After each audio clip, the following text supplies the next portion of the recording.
déjà? D'accord, c'est déjà pas mal. Ça vous a plu? Oui. Bon. Alors, pour ceux qui n'ont pas lu Malenfer, je vais expliquer un petit peu l'histoire. Gabriel, il a 12 ans. Zoé, elle a 10 ans. Ils habitent en terre des hommes, là où la magie est interdite.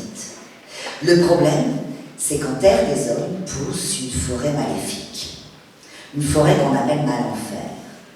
Et cette forêt, elle avance comme ça vers la ville, et elle absorbe tout sur son passage. Les gens, les animaux, tout. Les parents Gabriel et Zoé, eux, sont partis chercher l'aide d'un sorcier au début de l'histoire. Ils ont disparu depuis 2 mois. Vous imaginez la tête que vous feriez si vos parents avaient disparu depuis 2 mois et que vous ne puissiez le dire à personne? Heureusement, ils ont 3 bons copains. Il y a Ézéchiel, celui qui mange tout le temps et qui rigole beaucoup, lui il est cool. Il y a Thomas, alors lui c'est un vrai froussard. Il a peur de tout, surtout de sa mère. Et il y a Morgane, alors elle, c'est un garçon manqué, elle adore se bagarrer, elle est secrètement amoureuse de Gabriel, elle n'ose pas le dire. Et tous veillent sur le secret de Zoé. Parce que, vous vous souvenez de ce que je vous ai dit sur ceux qui ont des pouvoirs magiques? Qu'est-ce qui leur arrive? On les tue. Or, Zoé, elle a des pouvoirs magiques. Zoé, elle voit des choses que personne d'autre ne voit. Par exemple, elle sait que les professeurs de l'école ne sont pas du tout des humains, mais des créatures magiques qui se cachent. Je vous laisse découvrir lesquelles. Bref, un matin, Zoé se réveille et elle a une prémonition. Elle sent que quelque chose est en train de s'éveiller au fond du lac noir qui entoure l'école. Je vous raconte pas la suite de l'histoire, mais voilà comment ça commence. Ok? Alors, Malenfer, je vous explique. Moi, à la base, j'écrivais pour les adultes. Les séries, les grosses séries, plutôt je suis une auteure de romans fantastiques pour adultes. C'est comme ça que j'ai commencé il y a une dizaine d'années. Et c'est ma rencontre avec les enfants qui a fait que j'ai écrit le premier tome de Malenfer et que j'ai continué après. Je ne m'attendais pas du tout à un tel succès, d'ailleurs. Bref, c'est comme ça qu'après j'ai écrit d'autres séries fantastiques. Le monde secret de Sombre-Terre, La légende des 4, il y a eu... qu'est-ce qu'il y a là? Le Collège Maléfique. Collège Maléfique, alors ça... Alors vous êtes... Pour les CM1, CM2, je vous conseille de regarder la série, enfin surtout de bien lire la série des Malenfer, parce que c'est celle qui a été faite pour vous. Et surtout, c'est la seule série où c'est des élèves de CM1 et CM2 qui décident à chaque fois de la suite de l'histoire. C'est la seule série où il y a des centaines de milliers d'enfants, en fait, en France, qui lisent ça, et où c'est des images, c'est des histoires imaginées par des enfants de votre âge. D'accord? Et pour les autres, je vous ai fait un petit topo. Collège Maléfique, La légende des 4, vous vous en souvenez? Avec les ados qui se transforment en animaux géants, 4 clans. Ok? Bref, n'hésitez pas à découvrir aussi les autres, la nouvelle, je pense que ça va te plaire, Aya. C'est fait pour toi. Bon, bref, tout ça pour dire qu'en fait, j'écris pour différentes tranches d'âge. C'est-à-dire aussi bien pour des enfants des classes de CM1, CM2, que pour des enfants qui sont en 6e, 5e, 4e, 3e. Voilà. Et pour les adultes. La seule, ce que je fais pas, la seule tranche d'âge pour laquelle j'aime pas trop écrire, ce sont les grands adolescents. Ça m'intéresse moins. Mais c'est tout. Et pour le coup, j'ai pas de genre particulier. Depuis que j'ai commencé à écrire, j'ai écrit 34 bouquins, 35, je sais plus. Je fais aussi de la BD. Et puis, il y a un truc qu'il faut savoir, c'est qu'il va y avoir un dessin animé de Malenfer. D'ici 3 ans, là, on vient de le signer. D'accord? Voilà. Et puis ça, et puis le garçon qui voulait pas parler, dont je vous ai parlé tout à l'heure, là. Ouais. Bah ça, c'est au cinéma, par contre. Ok? Bon, alors j'imagine que vous avez des tas de questions à me poser. Allez-y. En premier.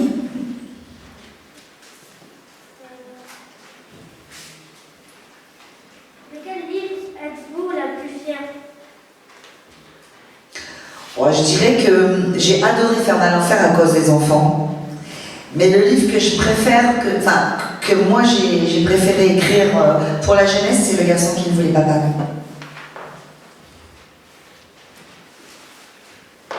Là, de l'autre côté, en fait, il faut que tu alternes. De temps en temps un CM1, de temps en temps un 6e. Enfin, chacun. Combien est-ce que vous avez fait de livres? 34 ou 35, je sais plus trop. Et c'est pas fini, tu sais. C'est comme c'est des grosses séries qui marchent. Je suis obligée à chaque fois de refaire les suites.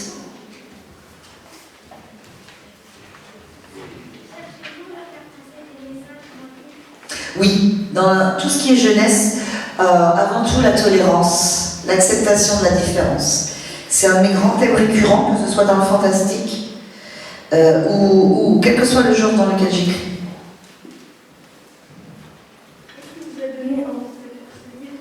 Je t'entends pas. Qu'est-ce qui vous a donné envie de faire ce livre? Ben en fait, je l'ai dit tout à l'heure, les enfants.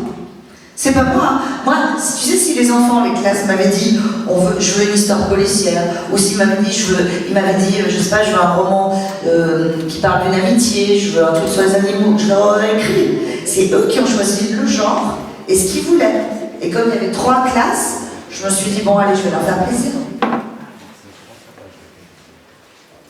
Quel est parmi vos livres celui qui s'est le mieux vendu? Oula, j'hésite entre Malenfer et Rebecca King. Je sais pas trop. Mais je te dirais que de toute façon, la plupart de mes séries, celles qui se vendent le moins, c'est déjà plusieurs dizaines de milliers d'exemplaires pour le premier tome. Mais c'est des centaines de milliers d'exemplaires, je pourrais pas te dire lesquels.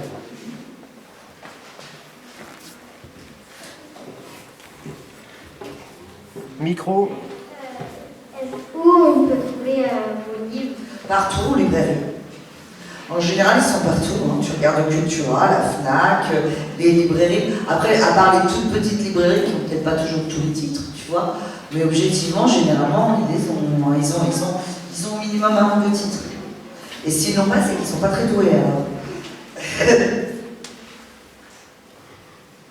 Quel est le premier livre que vous avez lu? Alors, c'est un livre pour adultes et c'était Rebecca King. C'est un livre pour les grands qui s'appelle Traqué. Qui n'est pas du tout pour vous, hein, je vous le dis tout de suite. Parce que c'est hyper violent et en plus il y a des scènes qui sont franchement pas pour vous, quoi. Regarde, la première phrase c'est « Je me demandais si je devais rouler ou non sur le cadavre », tu vois. C'est pour te donner l'ambiance.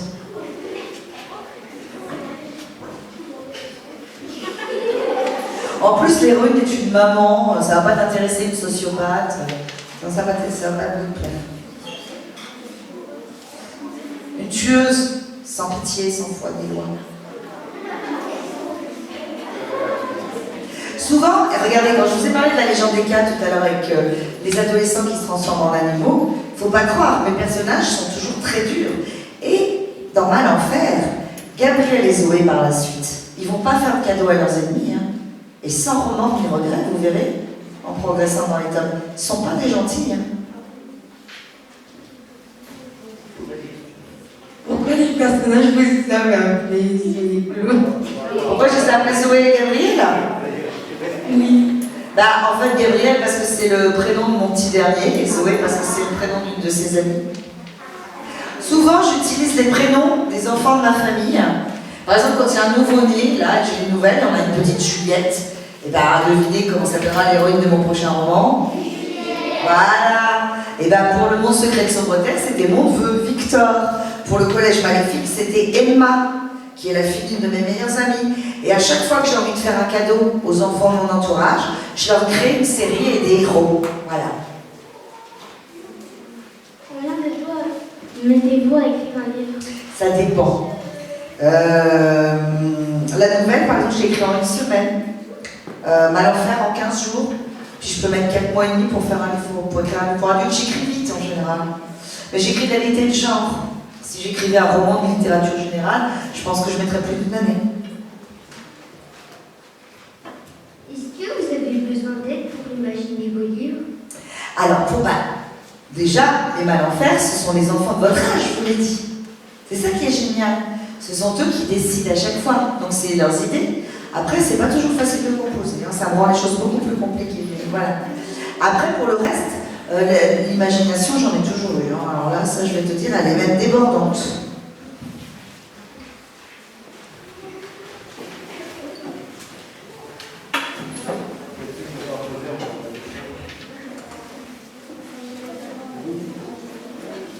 Vous êtes-vous inspiré de votre famille pour les personnages de Malenfer? Pour Malenfer, non. Ça m'arrive de m'inspirer des gens que je connais, des gens que je rencontre, des gens de ma famille, ça arrive. Par exemple, quand j'ai écrit une comédie policière avec une maman, en fait, je vous explique, c'est une maman terrible, je me suis inspirée de ma grand-mère, par exemple. Et voilà, et de temps en temps, on s'inspire des gens qu'on rencontre, des choses qu'on voit, et aussi des livres qu'on lit, des films qu'on voit. En fait, c'est toujours les gens qui vous diront, enfin les auteurs qui prétendront le contraire, seront des menteurs. Parce qu'on est toujours influencé de manière inconsciente, quoi qu'il arrive de toute façon.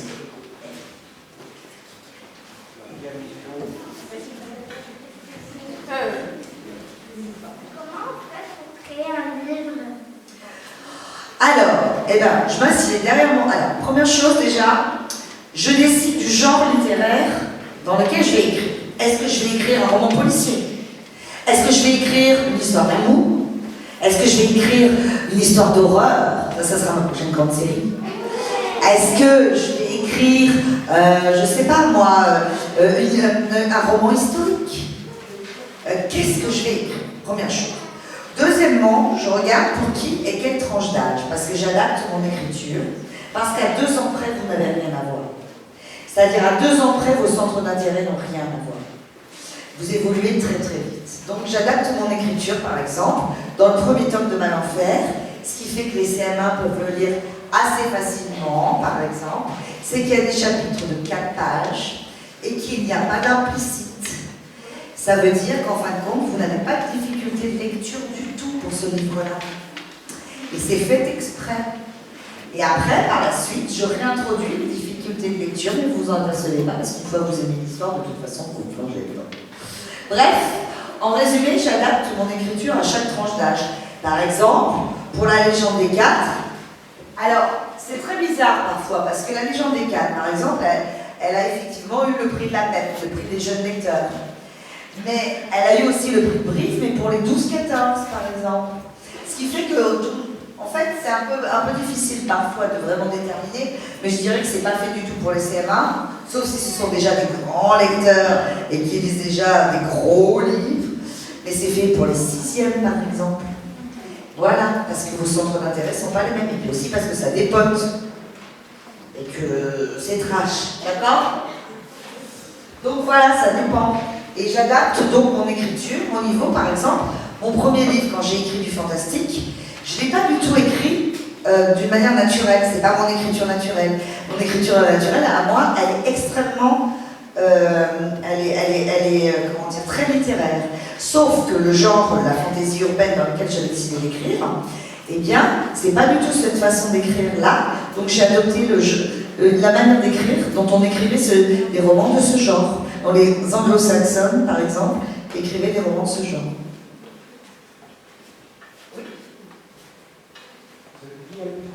Qui a le micro? Ah, vas-y. Pourquoi la famille n'a tout simplement pas déménagé? Pourquoi elle n'a pas déménagé? Dans Malenfer. On va tous ils seraient rattrapés n'importe où. La forêt, elle est en train de dévorer tout le monde. Elle attaque cette ville-là, mais elle viendra de toute façon.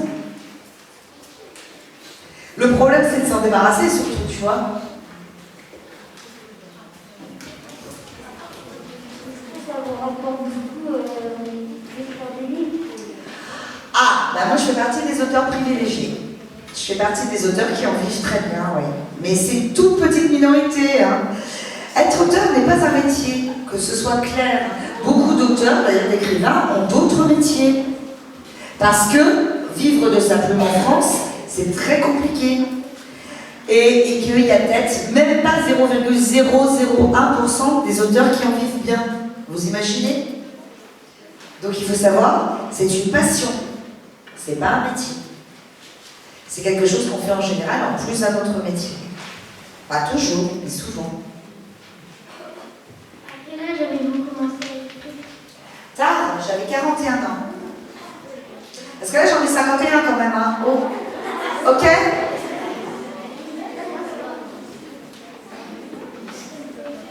Oui, le premier qui m'appelle vieille dame, je mords. Hein. Quel livre a été le moins vendu? Le moins vendu? Je ne pourrais pas te dire, tu sais, j'ai pas mes chiffres en tête. Par contre, j'imagine que le moins vendu pour l'instant, c'est le garçon qui ne voulait pas parler parce qu'il vient de sortir.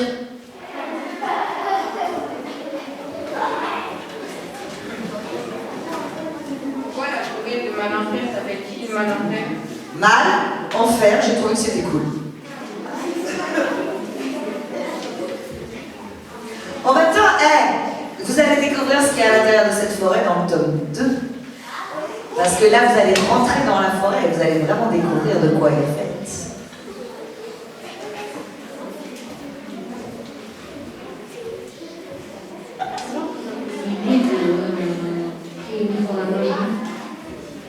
La magie?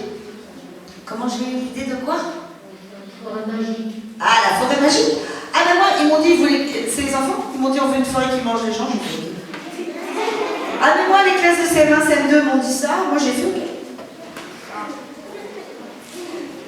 Et là, par exemple, les 5e, 4e m'ont demandé de l'horreur, je vais leur écrire de l'horreur. Mon but à moi, j'ai 2 choses. C'est A, de vous donner le goût de la lecture. Ça, c'est ma priorité. D'accord? Parce qu'une fois, et surtout pour les CM1, CM2, avant tout parce que c'est à votre âge qu'il faut, que c'est là où ça va vous rester.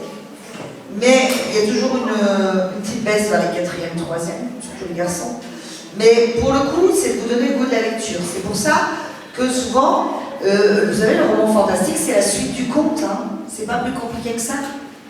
Après, j'aime aussi écrire dans d'autres genres. C'est même beaucoup plus facile pour moi d'écrire un roman de littérature générale que de créer un monde. Hein.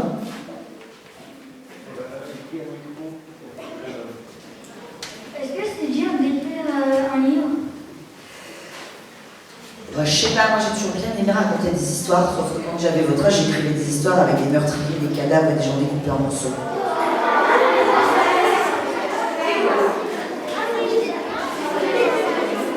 Bah quoi, c'est cool!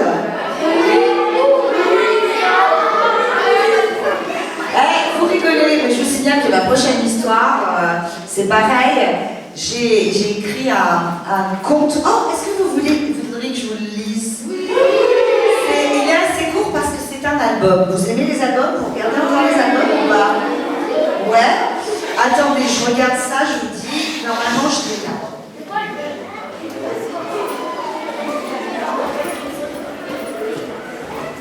Je pense que ça va vous plaire. La mission, c'est qu'il accepte, ça va être de trouver un compte qui va écrire les producteurs, parce que là, la tour passable. Ah, par contre, faites-moi un silence parce que sinon, je vais devoir répondre, je vais plus avoir de voix, c'est pas possible. Les par 30, ouais. Ouais, Alors. ouais. Je vais vous faire ça, là, j'ai pas... Oui, je me dis qu'après tout, vous allez me servir de test. Ça vous va? Alors, il faut savoir que je trouvais qu'il n'y avait plus de conte horrifique. Ça, c'est une quête initiatique, en fait. J'aimerais bien savoir si vous comprenez, en fait, l'histoire de la façon dont enfin, de ce qu'elle veut vraiment dire, cette histoire. Tiens, ça m'intéresse. Ça vous dit? Ok, alors, je vais vous le lire. Ouvrir, allez. C'est long. En plus, c'est des tables comme moi, en général, ça a besoin de lunettes, alors. Ah, voilà. Il existe dans une vallée reculée un village. Attention, il va falloir du silence, parce que sinon, attendez, je vais quand même prendre mes lunettes, hein, parce que ça craint. Vous verrez quand vous vieillirez, vous allez y venir aussi, vous. Ah, bah voilà, il y en a qui ont déjà. Alors, attendez. Allez, c'est parti. Vous me direz si vous aimez ou pas, parce que ça va sortir en octobre.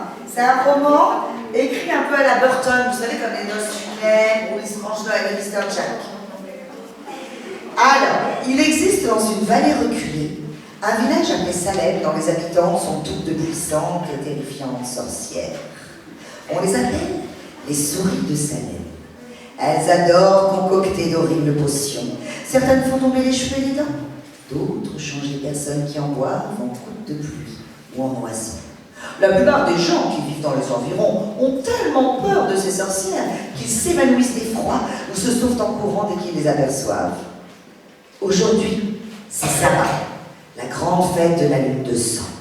Toutes Toutes les souris de Salem se réjouissent et préparent des marmites remplies de filtres magiques. Toutes, sauf une. Grimelda Rochecorne. Grimelda, elle, n'est pas comme les autres. Elle a un cœur. Du moins, c'est ce que chuchotent toutes les sorcières. Grimelda, oh la pauvre, elle n'est pas comme nous. Elle a un cœur. Ce qui attriste beaucoup la petite souris. Un cœur ne sert à rien, Salem. Un cœur vous empêche de jouer de méchants tours. Un cœur vous souffle d'être gentil et de ne pas faire de mal aux autres. Un cœur est un poids. Et Grimelda envie beaucoup les autres sorcières qui sont comme des boîtes vides. Des boîtes qui ne font aucun bruit quand on les secoue.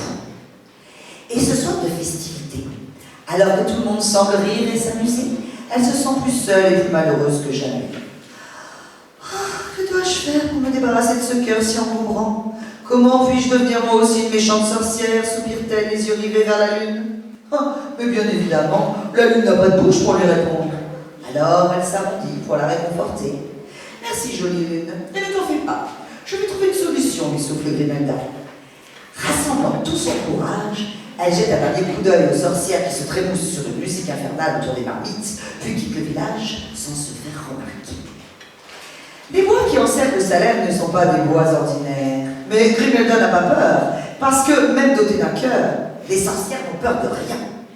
Ni des branches aux terminaisons crochues qui griffent les visages, ni des buissons pleins d'épines qui agrippent les vêtements pour vous empêcher d'avancer, ni des créatures bizarres qui pullulent dans les forêts sombres remplies d'arbres décharnés.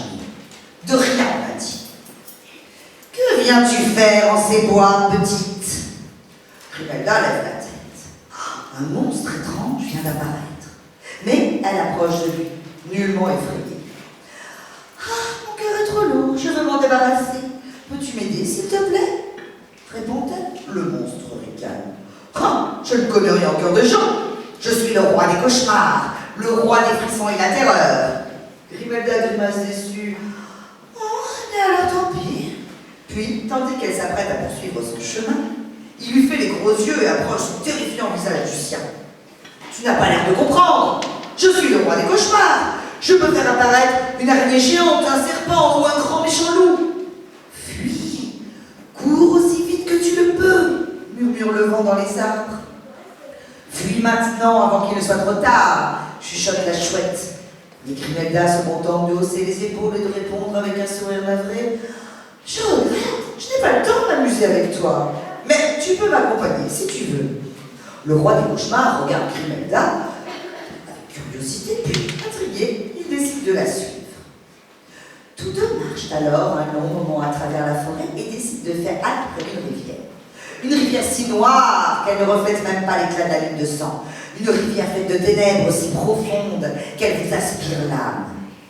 L'air est glacé. J'aurais dû mettre un manteau, remarque Grimelda en frissonnant. C'est le domaine de la fille de loup, répond le roi des cauchemars en pointant son doigt vers l'effrayante jeune femme qui vient d'apparaître dans l'onde. Ses longs cheveux noirs dégoulinent sur sa robe blanche. Sa peau est si pâle qu'elle paraît transparente. Et elle a 2 grands trous noirs à la place des yeux.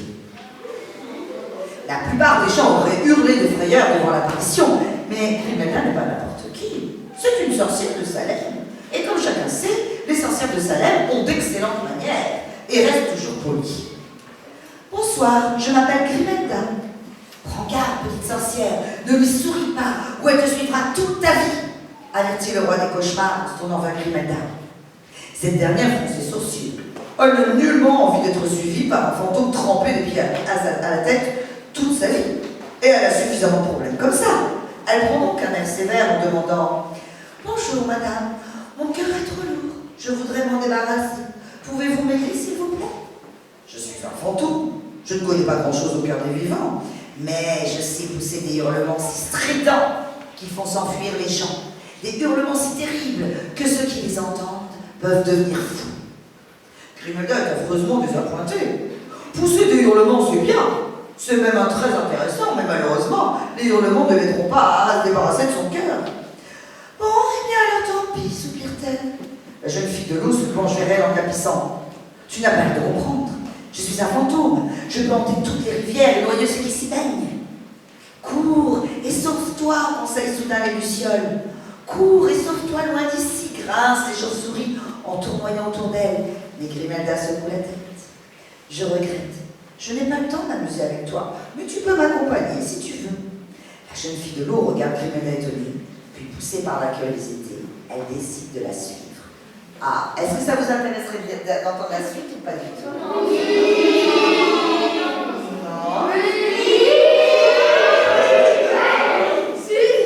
Bon, alors ça veut dire que j'ai réussi mon coup.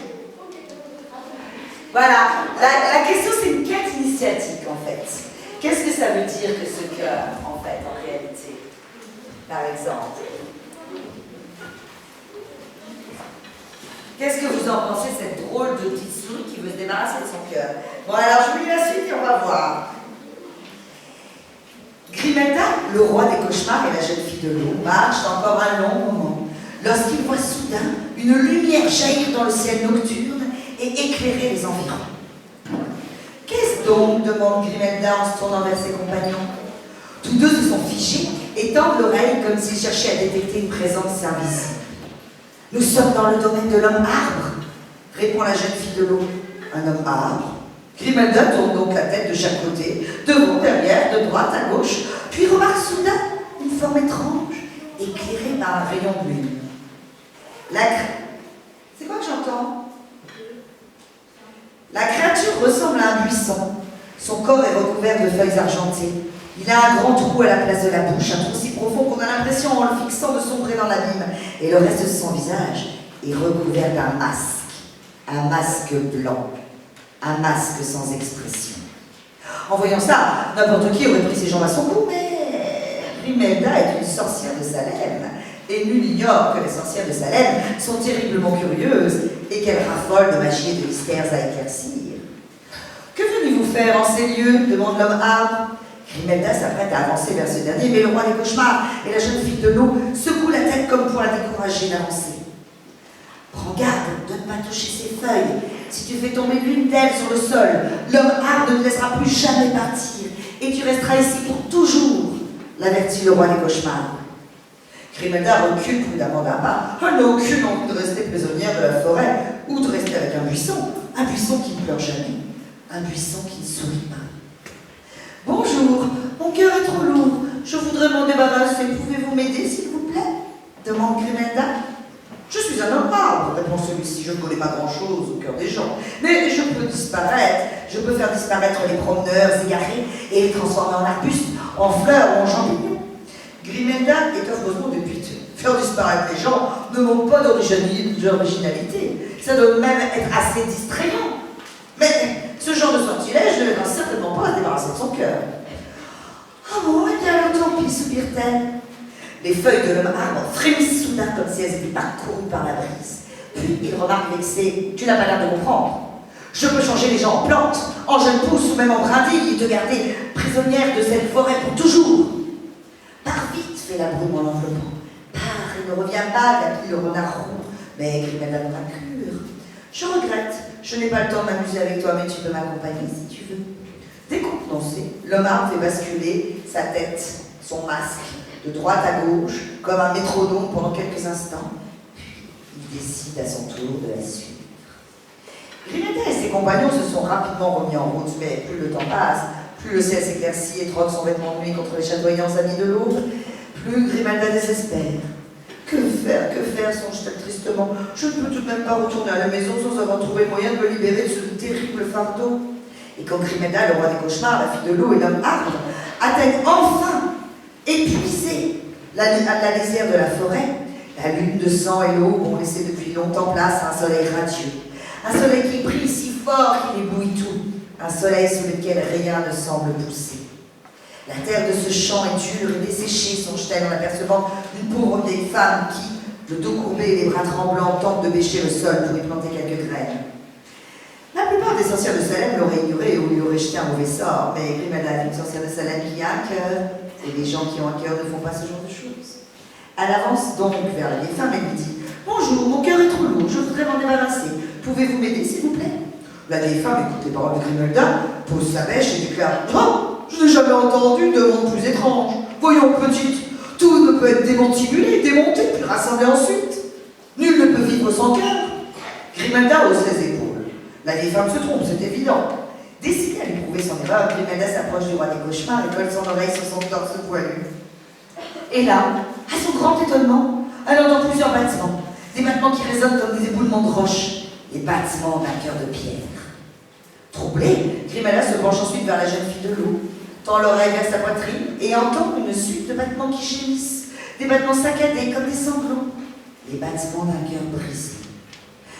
Terriblement surprise, Grimelda avance finalement vers l'homme arbre, colle son oreille contre ses feuilles argentées et entend les battements qui crissent, des battements qui craquent comme des feuilles d'automne sous ses pieds, les battements d'un cœur desséché.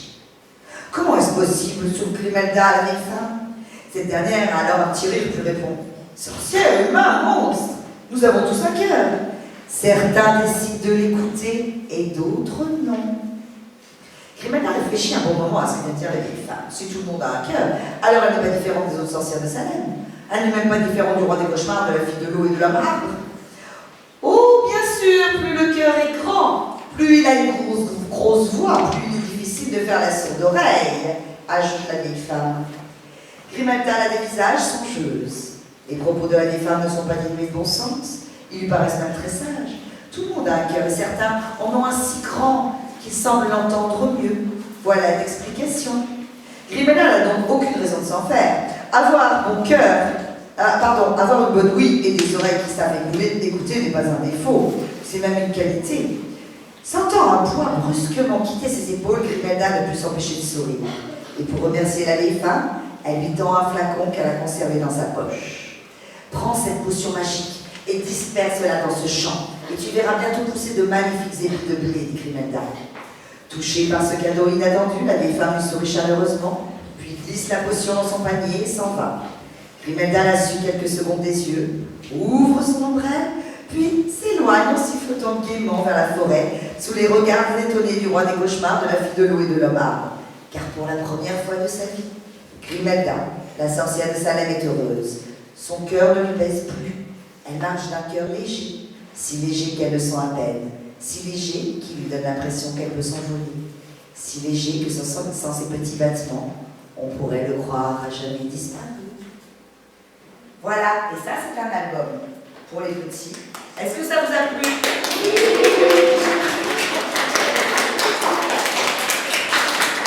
Et est-ce que vous avez compris tous de quoi il y a des questions par exemple? C'est un album que je réserve normalement pour les 7, 8, 9, 10, enfin il n'y a pas d'âge d'ailleurs pour dire des albums de jeunesse. Ça pourrait même être pour les CM1 et les CM2. Mais en fait, tout ça, c'est parce qu'il y a plusieurs niveaux de lecture. Les tout petits vont avoir du mal à comprendre plein de choses, mais ils vont aimer d'autres choses, par exemple. Ils vont aimer les monstres qu'il y aura dedans, et les images, par exemple. Et vous allez comprendre la signification. Je suppose que, par exemple, les 6e vont prendre ce conte d'une manière différente de vous, ou vous l'interprétez différemment. Qu'est-ce que vous y avez vu, vous, les 6e? C'était quoi le message, en fait?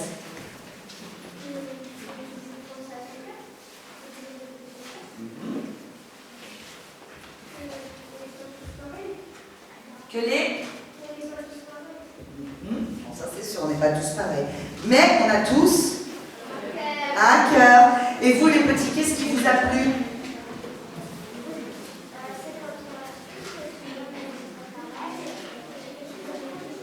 Et toi?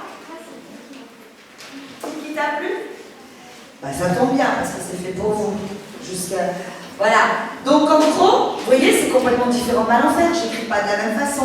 Là, c'est presque de la poésie, par exemple, au cas où vous ne l'aurez pas remarqué. Et en fait, c'est une quête initiatique, mais je le fais sous forme d'album. Et en fait, on a plein de supports. Par exemple, je travaille sur les scénarios de jeux vidéo aussi.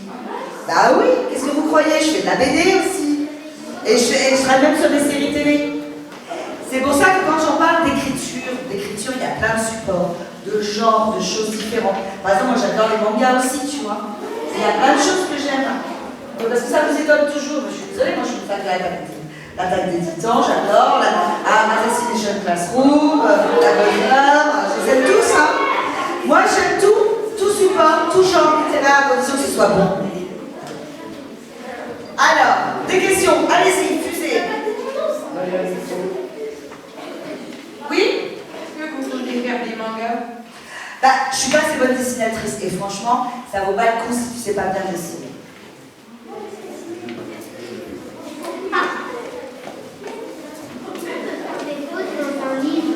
Comme quoi? Est-ce qu'on peut faire des fautes dans un livre? Est-ce qu'on peut faire des pauses? Ah, des fautes? Bah, on essaie d'éviter quand même, mais d'un autre côté, t'inquiète pas, il y a des correcteurs. Hein. Et d'ailleurs, quand vous écrivez, n'hésitez pas, l'orthographe, ça n'a pas d'importance. Vous pouvez tous écrire des histoires. C'est pas du français, hein. Écrire des histoires, qu'on soit bien clair. L'orthographe, c'est pas ce qui compte. Quand vous écrivez une histoire, il y a deux choses. Primo, vous choisissez le genre dans lequel vous écrivez. Deuxièmement, vous choisissez le monde que vous allez créer. Est-ce que je vais créer, ça va être une autre planète, ça va être au contraire, est-ce que ça va être à notre époque, dans une ville qu'on connaît? Est-ce que ça va décrire un monde au Moyen-Âge? Est-ce que, je sais pas, ça va être une cité sous l'eau? Qu'est-ce que je vais décrire comme monde? D'accord? Ensuite, il y a les personnages. Qu'est-ce qu'il faut pour décrire des personnages? Faut quoi pour décrire des personnages? Non, pas la question. Dis-moi ce qu'il faut pour décrire des personnages. L'imagination. Oui, ça d'accord. On a besoin de quoi pour décrire un personnage? Le caractère. Absolument. Et quoi d'autre? Alors je vous explique pourquoi c'est important. Les personnages, vous devez définir le caractère dès le début. Il peut évoluer votre personnage. Mais si par exemple, si vous créez un personnage timide, un garçon un peu réservé, est-ce qu'il va rentrer dans la classe en disant « Eh les mecs, regardez-moi, c'est qui le meilleur ?» Eh ben non. Et si c'est un trouillard, vous n'allez pas le faire sauter d'un pont de 4 mètres. Vous voyez? Bref, en gros, ce que j'essaie de vous dire, c'est qu'il faut qu'il y ait de la cohérence, quel que soit le monde que vous allez créer. D'abord, quand vous créez une histoire, votre monde, moi je sais pas, on imagine, tiens, voilà, je vais créer le monde de Zufiro. Et Zufiro, on va dire qu'il y a des arbres géants de 100 mètres de haut, des insectes géants, des gens qui habitent dans des cabanes et des ponts reliant par exemple un village à un autre. Et puis on va dire aussi, tiens, que les habitants, c'est des sortes de petits gnomes. Et ces petits gnomes, on va dire qu'ils ont les oreilles pointues, ils ont des grosses verrues au bout du nez, et ils ont un menton en galoche comme ça, ils louchent. Mais en fait, en réalité, très important. Pourquoi le caractère est important? Mais il n'y a pas que le caractère ou l'aspect physique du personnage. Il y a aussi quelles sont ses blessures. Un enfant, par exemple, qui aura perdu quelqu'un, un papa ou une maman, ou qui aura été malade, ne sera pas le même qu'un enfant qui aura toujours vécu une enfance heureuse. On est d'accord? Tout comme un enfant qui aura vécu dans un village à la montagne ne sera pas le même que celui qui va vivre à Tokyo, par exemple. Vous voyez ce que je veux dire? Ce que je veux dire, c'est que vous devez penser à tout ça avant même d'écrire l'histoire. Ses relations aux autres. Est-ce qu'il s'entend bien avec les autres? Est-ce qu'il est proche de certains membres de sa famille? De ses amis? Tout ça, on doit y penser avant même de commencer à écrire.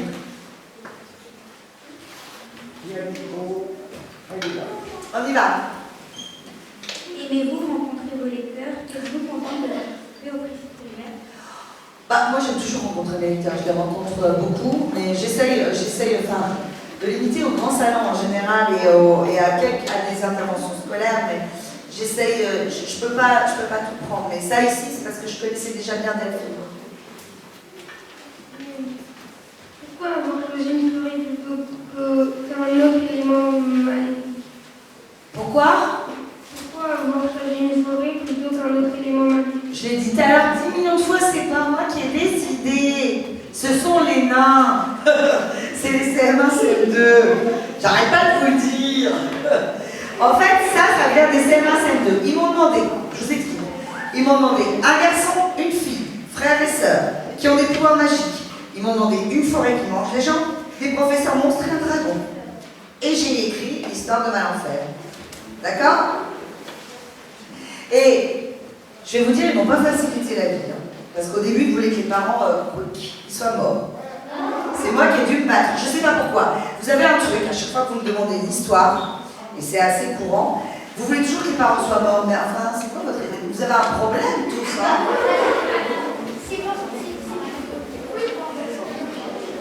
En plus, je vous signale, je peux rien dire, mais par exemple, les parents morts en France, un orphelin de 12 ans, il ne vit pas tout seul.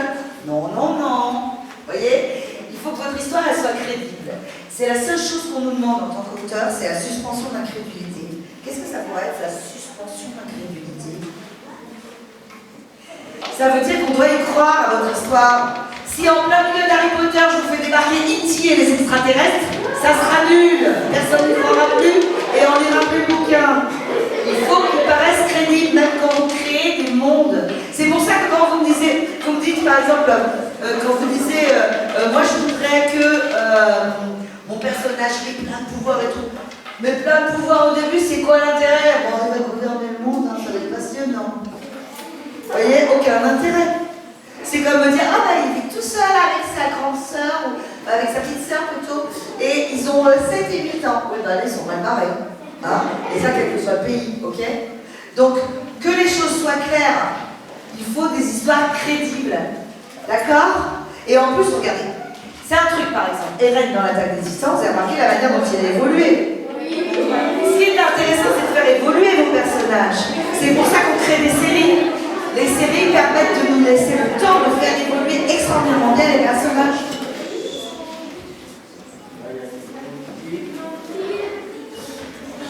Combien de temps avez-vous écrit vous écrivez dans combien de temps? Ça fait 10 ans que je suis écrivain.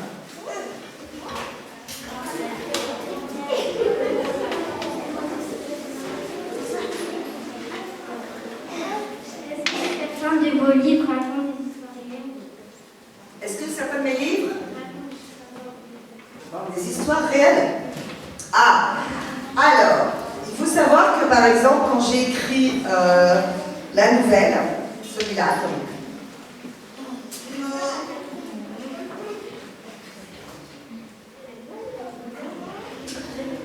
ça raconte l'histoire d'une petite fille qui a connu la guerre et qui vient s'installer en France. Moi, j'ai interviewé beaucoup de réfugiés et je suis allée dans des zones de guerre. Donc, j'ai rencontré beaucoup de gens. Et par exemple, dans la nouvelle, à un moment donné, elle parle du fait qu'elle l'odeur des marchés lui manque, l'odeur des épices lui manque et tout ça. Ça, c'est les souvenirs de mon père quand il est arrivé du Maroc. Quand il est arrivé du Maroc, eh ben, il était super triste, il était super malheureux d'être en France. Il n'avait pas du tout envie d'être en France. Et cette petite fille, Aya, elle n'a pas du tout envie d'être en France. Les réfugiés de guerre, c'est pas. Beaucoup d'entre eux auraient préféré rester dans leur pays et continuer à vivre avec leurs amis et dans les villes où ils ont grandi. Hein. Donc voilà. Bref, je me suis servi de plein de choses. Et puis dedans, il y a la grand-mère qui va découvrir. Enfin, je ne peux pas tout vous spoiler, mais disons que je me suis servi de la vie de la mère d'une de mes amies pour parler de la grand-mère dans ce roman. Voilà. Donc on se sert aussi des choses, des gens, des choses qu'on connaît. La guerre, je connais. Les villes, je sais ce que c'est, etc. Donc ça aide parfois sur certains sujets. Voilà. Oui? Vos parents vous ont-ils encouragé à écrire quand il est écrivain aussi? Non, pas du tout. Non, non. Ça, c'est un truc qui m'est propre. Je suis la seule.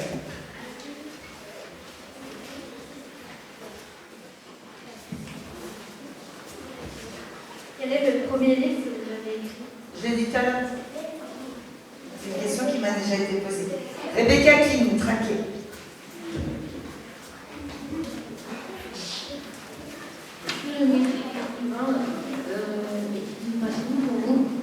Ah bah oui, sinon je ne le ferais pas. Sinon je continuerai à faire des tournages, tu vois. Bah non, c'est vachement moins marrant ce que je fais là. Ça, je me garantis. Je m'amuse 10 fois plus là que de voir des choses réelles et pas drôles. D'où l'imaginaire, tu vois. Je préfère raconter des histoires qui finissent bien, des histoires qui ne peuvent pas exister, que de traiter des sujets graves, parce que j'en ai marre des sujets graves. À quoi servent les autres enfants dans cette histoire? Les autres enfants? Mais attends, pourquoi? Mais c'est pas seulement les faire valoir, ils vont avoir un vrai rôle. Tu vas découvrir ça. Un vrai rôle dans la vie de Gabriel et Zoé. Et sans eux, ils seraient bien embêtés d'ailleurs.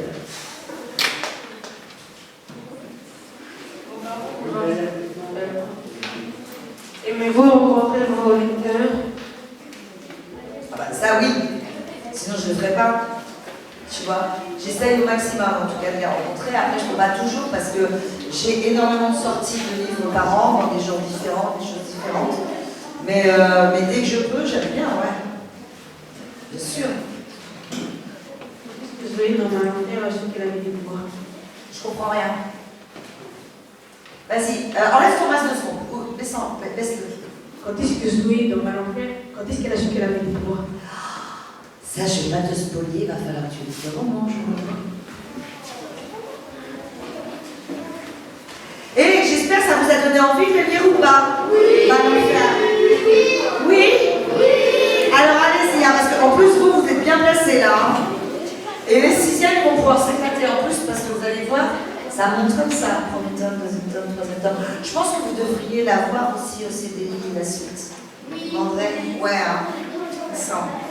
Après, je ne suis pas sûre qu'il y ait le collège maléfique, vous leur demanderez. Ça, parce que c'est pour vous aussi. Oui. Comment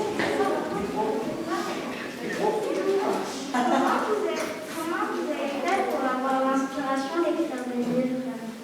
J'en sais rien, j'ai toujours... Là, dans ma tête, j'ai 10 bouquins d'avance, là, déjà, avec 10 histoires différentes.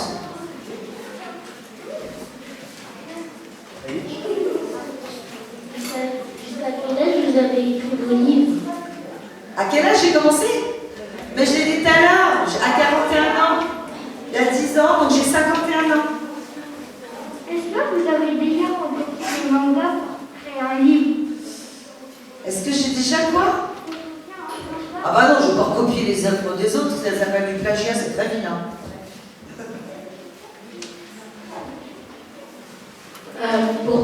Pourquoi Zoé a des pouvoirs et pas son frère? Ah, mais son frère, moi, il va falloir l'aller. Et il y en a même de terribles, mais il ne sait pas encore.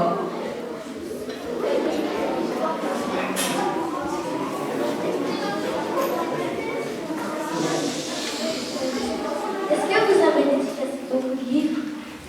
Est-ce que j'ai déjà Dédicacé beaucoup de livres? dédicacé? Oh là là.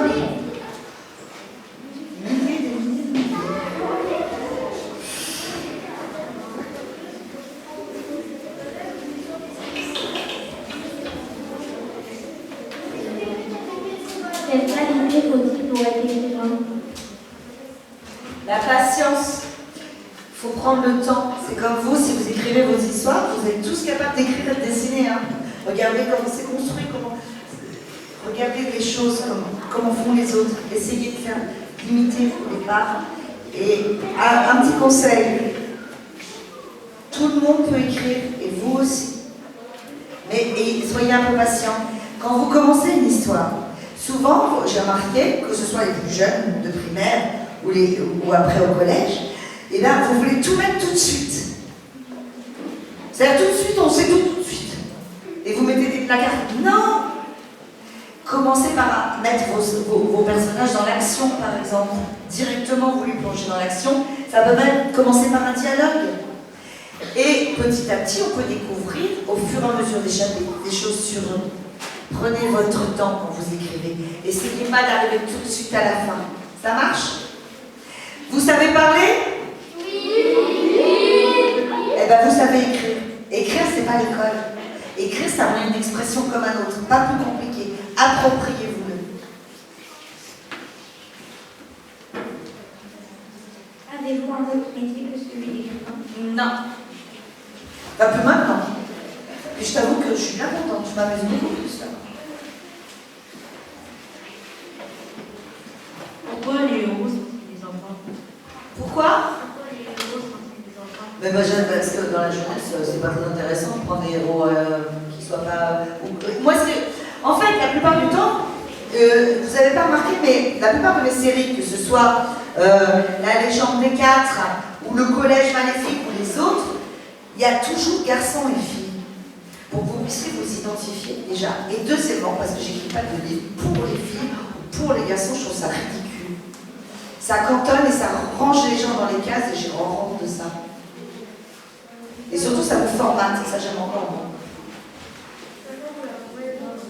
Pourquoi leurs parents ont laissé les enfants seuls? Parce qu'ils n'avaient pas le choix. Parce que sinon la forêt allait détruire tout. C'est le seul moyen de survivre, donc ils les ont laissés se débrouiller, mais ils ne pensaient pas partir aussi longtemps. Vous allez découvrir ça dans le roman. Il y a plein de questions, là j'ai remarqué, que vous posez parce que vous ne l'avez pas encore lu. Mais vous allez voir quand vous l'aurez lu, vous allez en poser moins. Et après, quand vous lirez le deuxième tome, encore moins.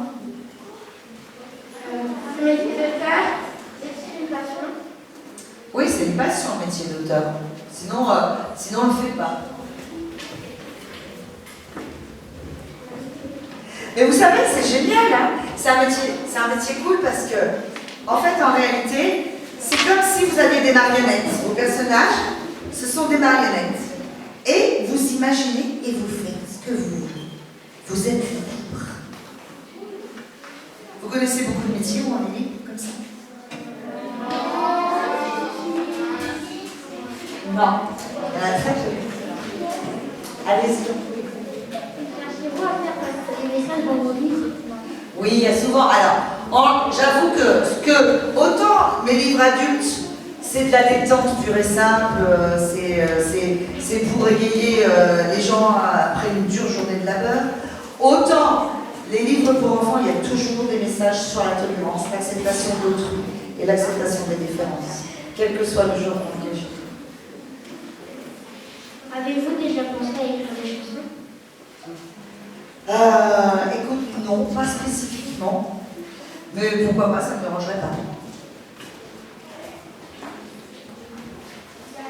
Du rap, pourquoi pas. Attends, je comprends pas du tout. Ah, enlève ton masque, laisse-le 2 secondes. Il y a 41 ans, est-ce que ça vous est venu soudain l'idée d'écrire ou... Non, mais parce qu'avant, j'avais déjà écrit en fait des bouquins, mais qui étaient de la documentation, qui était un travail de journaliste. C'était autre chose, c'était pas de la fiction.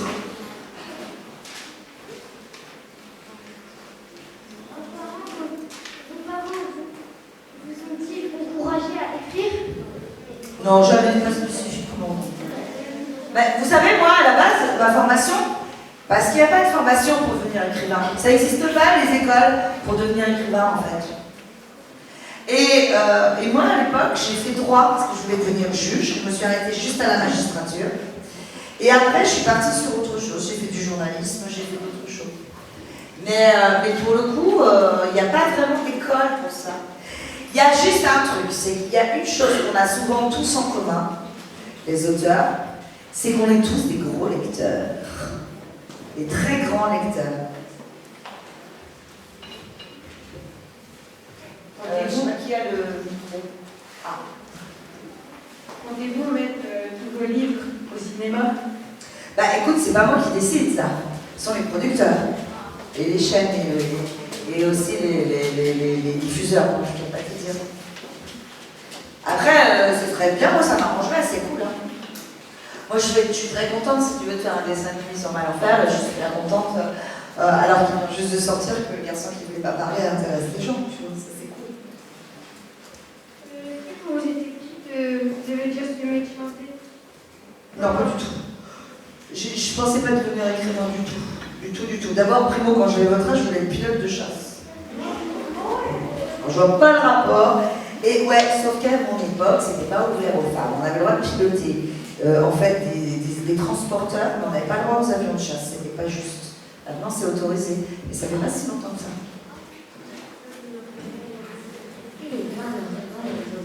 Attends, je comprends.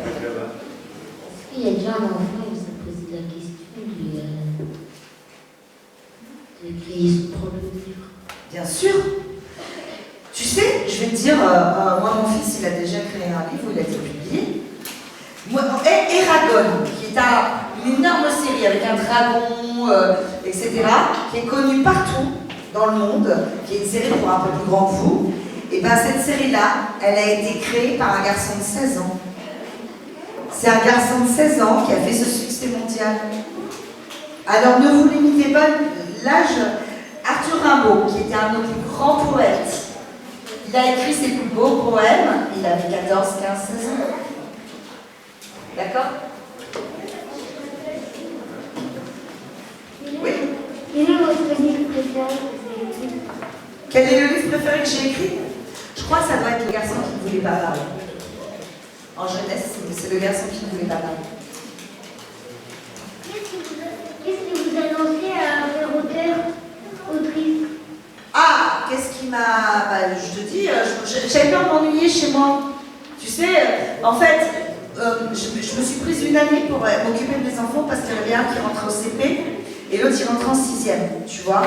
Et comme je ne les voyais jamais, je me suis dit, oh bah je vais rester à la maison pendant 1 an. Mais moi, rester à la maison pendant 1 an sans rien faire, j'ai cru que j'allais mourir. Donc en gros, je me suis dit, tiens, je vais m'occuper. Et j'ai regardé, je me suis dit, tiens, je vais écrire un bouquin. Et je me suis dit, oh là là, qu'est-ce qui va s'écrire vite? Parce qu'il fallait que ça aille vite, parce que j'avais peu de temps devant moi quand même. Et je me suis dit, oh tiens, je vais écrire un polar. Puis après, j'ai fait, oh non, il y a trop d'auteurs en polar. Ah bah tiens, il n'y a pas d'auteurs françaises qui font de la fantaisie urbaine. Vous savez ce que c'est que la fantaisie urbaine? Harry Potter, c'est de la fantaisie urbaine, c'est-à-dire qu'il y a des créatures magiques qui vivent à côté d'êtres humains dans les villes de nos jours. C'est ça la fantaisie urbaine. Et il n'y avait pas de série écrite par les auteurs françaises de fantaisie urbaine. Et je me suis dit, oh tiens, je vais m'amuser. Je vais créer une héroïne sociopathe qui tue tout le monde, une maîtresse des éléments, du feu, de l'eau, de la terre. Une maman, tiens, elle va être traquée à mort par son clan, et ça va être une terrible tueuse. Et je me suis dit, je vais m'amuser. Et j'ai écrit ce premier tome avec cette tueuse. Et c'est comme ça que ça a commencé, mais juste parce que j'avais envie de m'amuser un peu. Voilà. J'ai jamais pensé que ça aurait du succès au départ. Voilà. Est-ce que vous allez écrire la suite de Malenfer? Ah bah oui, hein, c'est une des plus grosses séries françaises. Hein. Donc ouais. Je te signale qu'il y a je sais pas combien de centaines de milliers de gamins qui attendent la suite. Et que bientôt je vais avoir des lettres de protestation et qui viennent me voir au salon en disant la suite, la suite. Ah, d'accord? Bon, voilà.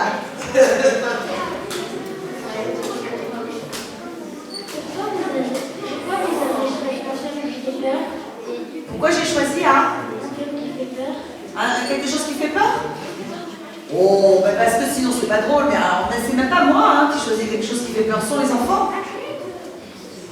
Ils avaient envie de quelque chose qui leur fasse peur, tu sais, comme un conte. En fait, en réalité, la littérature fantastique, Malenfer, c'est la suite du merveilleux, la suite du conte.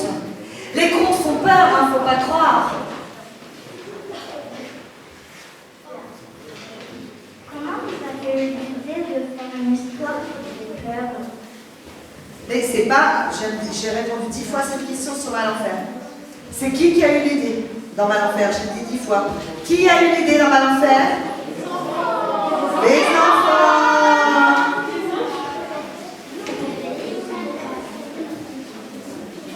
Ah là, c'est ce côté-là, là, peut-être. Ah, merci. Est-ce qu'aujourd'hui vous allez faire des dédicaces? Oui, oui, juste après.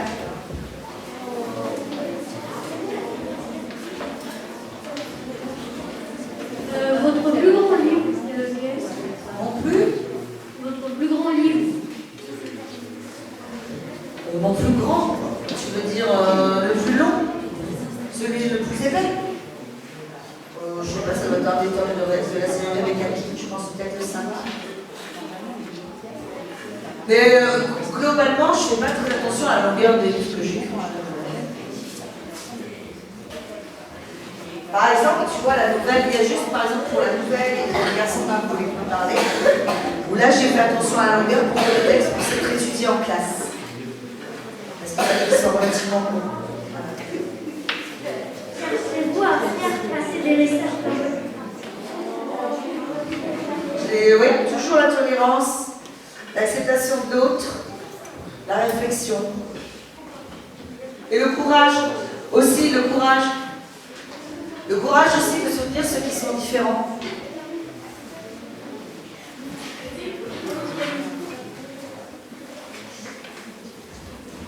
Combien de femmes vous avez été pour Malenfer? Là, pour l'instant, on a 7.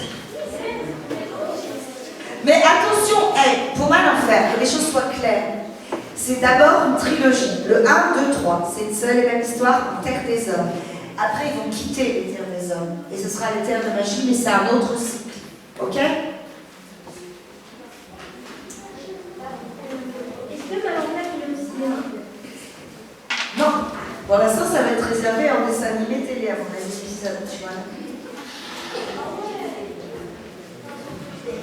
Bah, avant 3 ans, c'est très long les ça.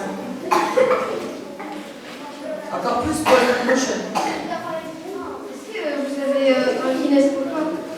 Par exemple, vous avez accès plus de. Comme vous avez un Guinness record?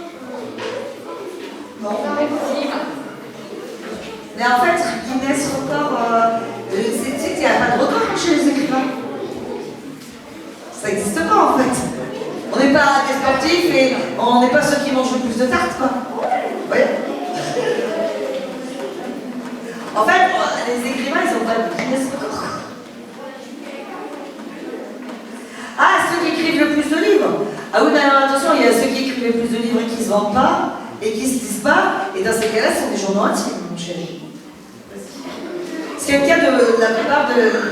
Parce qu'il faut savoir une chose, la moyenne de vente de livres en France, d'accord?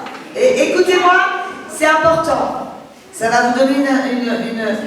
On publie en France pratiquement autant de livres qu'aux États-Unis, alors que notre population est bien moins nombreuse, d'accord? Ce qui fait que la moyenne des ventes d'un livre en France, c'est 300 à 400 exemplaires pour les adultes et entre 800 et 1000 pour les enfants, d'accord? Ça veut dire que c'est rien du tout. Ça veut dire que de nombreux livres, en réalité, ne sont peu ou pas lus. D'où le fait que ce ne soit pas un métier, ce que je vous ai dit, mais une passion, et qu'il y ait une toute petite minorité d'auteurs qui en vivent. D'accord? Dans l'inverse, pourquoi les professeurs sont des créateurs magiques? Parce que les enfants le décidaient. Ils voulaient des professeurs monstres. On a fait des professeurs monstres. Je leur ai créé des professeurs monstres. Ce qui est bien, tu vois, c'est que mal en faire, celui que vous allez étudier là, c'est le seul où c'est imaginé avec les enfants. Quand vous regardez des séries télé, ça vous inspire Ah ben forcément, tu es marqué par tout ce que tu vois, les voyages que tu fais, les gens que tu rencontres, toujours de manière inconsciente, systématiquement. Que tu le réalises ou pas, que tu l'admettes ou pas, de toute façon, tu n'oublies pas ce que tu vois, ce que tu vois. Attendez, j'entends pas. Pourquoi vous ne voulez pas faire de livres sur les ados? Ah, les ados, parce qu'ils ne me passionnent pas entre 15 et 18 ans, j'en peux plus. Et d'abord, ils n'arrêtent pas de me piquer, de vider mon frigo. Et moi, j'ai 3 fils, tu vois. Le dernier, il a encore 16 ans et j'ai encore une horde d'adolescents dans mon frigo, tous les jours, qui me vident mes réserves. Non, ce que je veux dire, c'est que ça m'intéresse moins de m'adresser aux 15-18 en fait. Ça ne me passionne pas plus que ça. C'est moins mon truc, c'est ou les adultes ou la jeunesse. Et surtout, je trouve que, particulièrement pour... et écoutez-moi, parce que c'est important, particulièrement pour les plus jeunes, c'est-à-dire les CM1, CM2, ce que j'appelle le cycle 3, je trouve qu'il n'y a pas assez d'auteurs qui écrivent bien pour cet âge-là. Il y a Roald Dahl, que j'adore. C'est-à-dire qu'une fois qu'on a fait le tour des Roald Dahl et de quelques autres auteurs, je trouve que vous êtes la tranche d'âge, enfin surtout vous, la plus délaissée. Celle où il y a le moins de choix possible. Alors, on dit qu'aujourd'hui c'est un secteur à prendre. Moi, je peux vous dire, j'étais directrice de collection et donc éditrice pour cette tranche d'âge. Je recevais des textes, c'est où on vous prend pour des idiots, avec des histoires policières, avec l'histoire du chat coincé dans l'arbre. D'accord? Franchement, voilà. C'est-à-dire que toute la difficulté d'écrire pour votre tranche d'âge à vous, c'est de créer des histoires matures, sans implicite, et que tous les enfants puissent lire. C'est pas évident.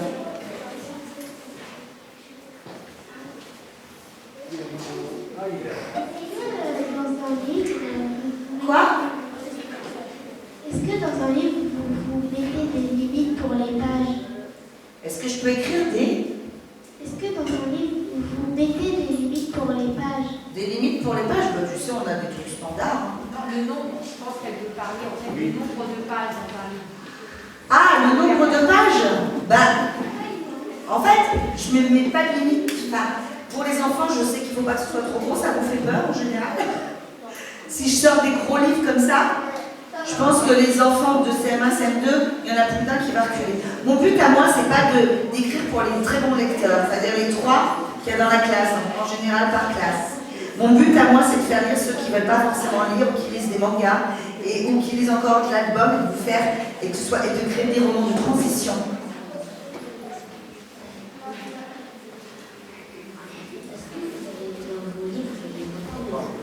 Est-ce que dans votre livre, vous avez repris des choses de votre vie privée? Non, on va l'en faire, ça risque pas. Lis-le, tu vas voir, c'est impossible. Hein. Ou alors j'ai une vie privée bizarre. Je peux te le dire. Avec d'adultes, un corbeau qui parle, un nain, des monstres partout. Ah non, je t'assure. Hein. Est-ce que vous allez créer encore beaucoup de livres? Est-ce que j'ai? Vous allez créer encore beaucoup de livres? Oui, bah, plus de livres. Oh là là, j'en ai pour des années. Alors d'abord, je vous signale quand même que le Collège Maléfique, je dois continuer absolument. Alors, d'abord, primo, Mal en Fer, ça marche super fort. Le Collège Maléfique marche très fort. On m'a demandé de refaire un tome spécial sur la légende des quatre. J'ai la série Rebecca Kid pour les adultes qui absolument je continue parce que sinon je vais me faire tuer, etc. J'ai plusieurs grosses séries en fait en cours et en plus j'aime créer des nouvelles choses. Donc t'imagines le nombre de projets. Là, j'ai mon emploi du temps qui est fixé jusqu'en 2025, fin 2025. C'est quoi d'être autrice?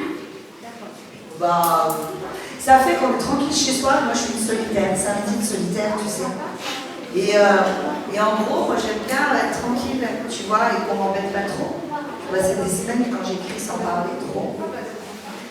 Et pour le coup, j'aime bien être tranquille, vraiment pour le coup. C'est un métier que j'adore. Me renfermer sur moi, tu sais, écrire.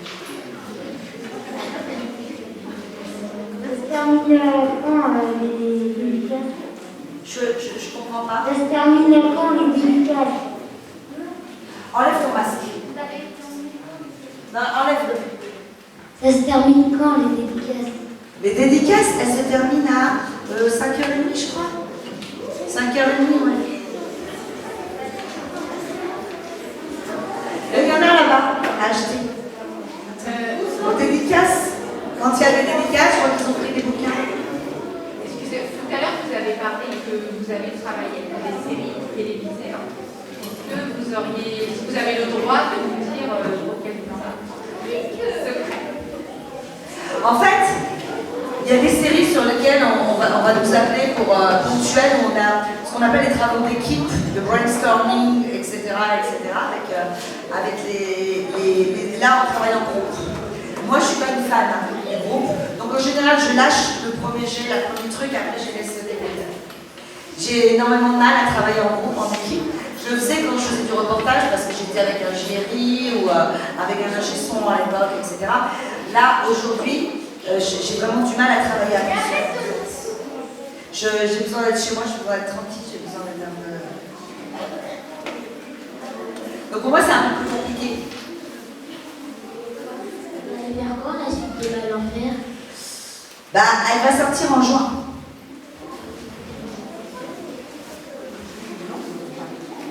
Et avant que les petits viennent manifester avec des pancartes et que je me fasse tuer. Parce que je ne vais pas assez vite.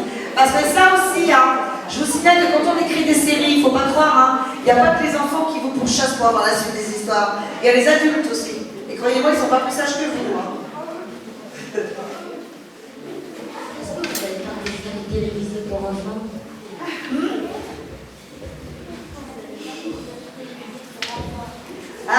Non mais là j'ai pas le temps de tout faire.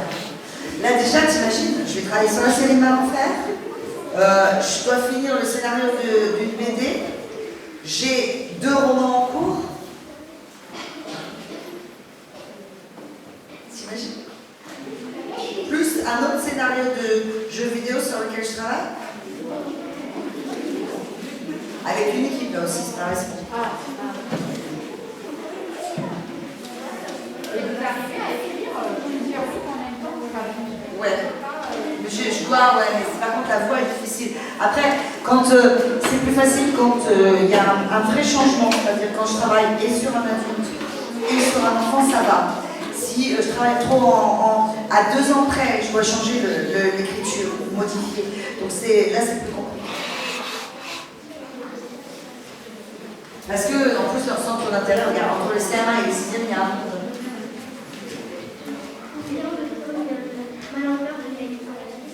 Je sais pas du tout combien il y en a. Je sais pas, en fait, le truc c'est que la série, elle a toujours autant de succès. Normalement, on arrête d'écrire, normalement on arrête d'écrire des bouquins, souvent sur une série, parce que, souvent c'est parce qu'elle marche moins bien.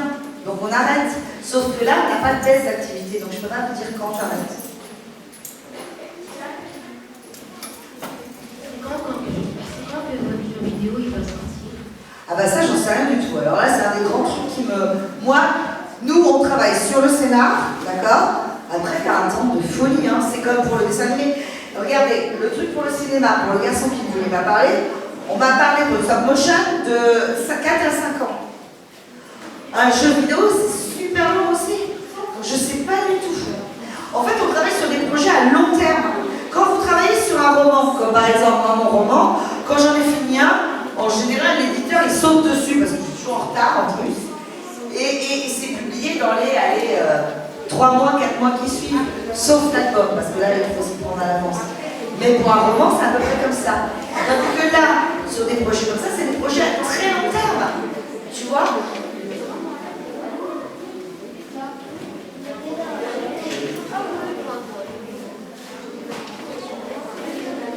Enlève ton masque, ça sera plus simple. On ne sait pas encore, je te dirai ça. J'espère une chaîne hertzienne, ça serait bien. Ceux qui n'ont pas posé de questions. L'autre, pour le cinéma, c'est le cinéma, là, pour le coup. Tu vois? Ça y est, vous avez posé toutes vos questions? Attendez, est-ce que c'est pas vous me reposer les mêmes? Vous avez bien écouté les réponses que j'ai données? Ok.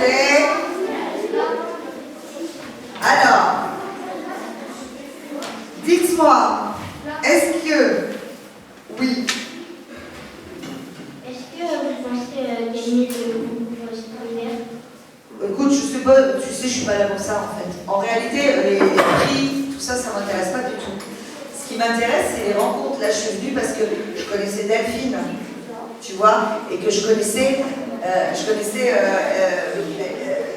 comment dire, le prix en lui-même, tu vois, et la petite aussi qui l'a créé. Mais sinon, j'ai pas le temps en général. Hein. Je fais tout ce qui est prix, tout ça, les 3 quarts du temps, j'y participe pas, ça m'intéresse pas, j'ai pas le temps.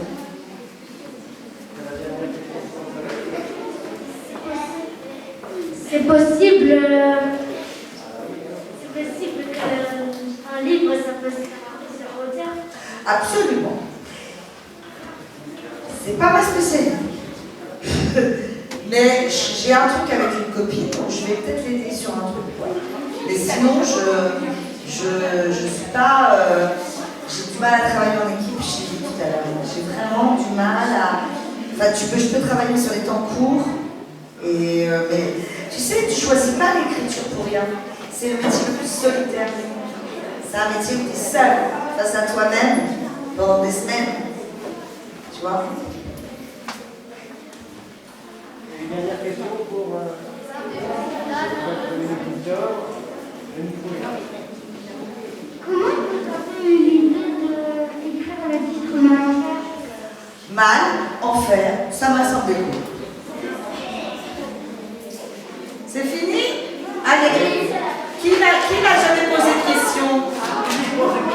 Qui n'a jamais posé de question? T'as jamais posé de question? Tiens, il a jamais posé la balle au petit. Ah, vas-y alors.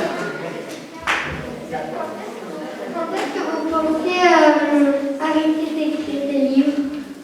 Bah écoute, moi j'aurais plus envie.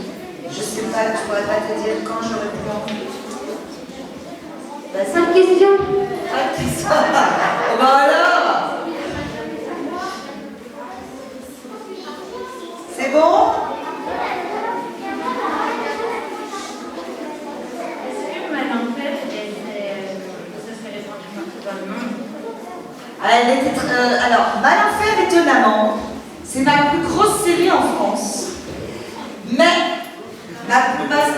J'ai 2 livres surtout qui marchent très très bien à l'étranger. C'est La Légende des 4 et La Nouvelle, qui est traduite en plusieurs langues aussi. Donc vous voyez, c'est étonnamment, c'est pas forcément la grosse série qu'on a dans un pays.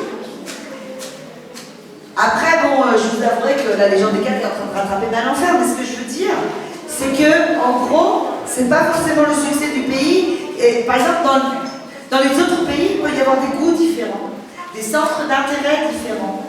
Et c'est pas forcément ce que nous, on va privilégier. On a des surprises souvent, hein, sur les traductions, justement, sur le nombre de traductions à l'étranger. Allez, la dernière.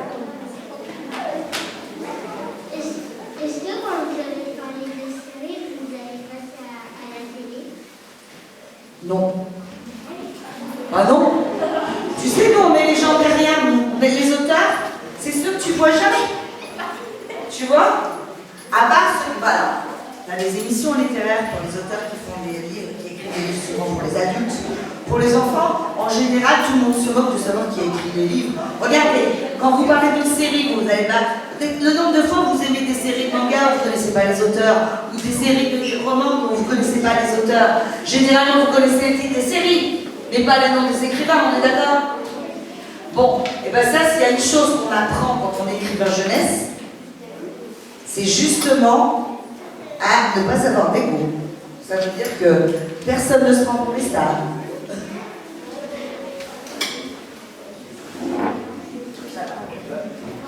Merci beaucoup, ça m'a fait plaisir de vous rencontrer. J'espère que vous allez lire. Non, mais s'il y a des livres, uniquement, je ne fais aucune autre. Écoutez-moi, je vais en dédicace juste après, mais je reste un petit peu pour vous filmer si vous avez des livres, etc. Voilà. Par contre, qu'est-ce que je voulais dire?